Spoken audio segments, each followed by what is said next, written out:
What's up, guys? It's your boy Fosmith. I apologize for not uploading in such a long time. I've been really busy with real life. Unfortunately, YouTube is just a low priority hobby for me, so I upload when I have time. And I take my time when I make videos, lots of times. But I was watching your boy Zack's Comics Matter channel, and he was talking about Comichron and how the numbers that are listed there are fake news, essentially. The reason why this conversation even came up is because last week or so they claimed that the North American comic book industry has sold more units than, well, ever, essentially. It's been a very long time. The comparison, their data point of comparison was 1985, I believe. And what I found out was Comichron only has a sample size of about 100 stores that still buy directly from the direct market. And they extrapolate from that what the sales figures for any given book is. So it's very similar to the Nielsen ratings. Not sure if this is still a thing, but back when I was a kid in the US, the Nielsen ratings, they were boxes that were installed, I believe, in a couple hundred households. And what they would do is they would monitor what channel or what broadcast, TV program that somebody was watching. And using that sample, they'll extrapolate what the ratings of any given show were. So, of course, with something like TV shows, you could get a fairly good assessment by extrapolating those numbers. But 100 comic book store seems like too low a sample size to me to really extrapolate any real accurate numbers for sales. But the second point that I want to, or the question I guess that I want to ask is, why can't they have more accurate readings or more accurate numbers for how many comics have sold in a week?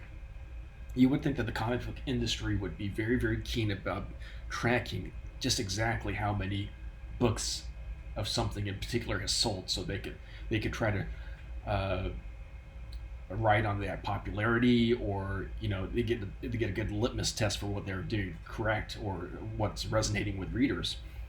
And the comparison that I always jump to, or I always go to, is the Oricon ranking system in Japan. So as you can see here, it shows the ranking of all the tankobon for manga that have been released by the week, actually. And this page right here shows the third week of June. And as you can see, Tokyo Revengers 28, volume 28 is number 1.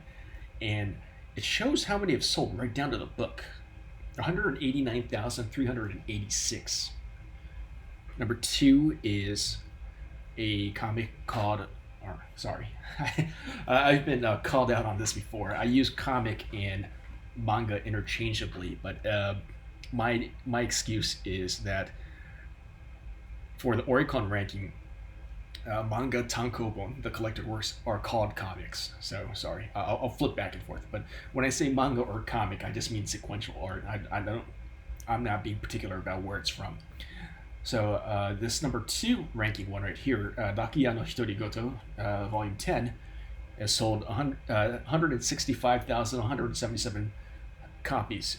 So this is in the span of 1 week, and it's a week ago. So they're able to really accurately peg how many books have sold. So I'm wondering why something that's been around a long time like Comichron can't get more accurate numbers.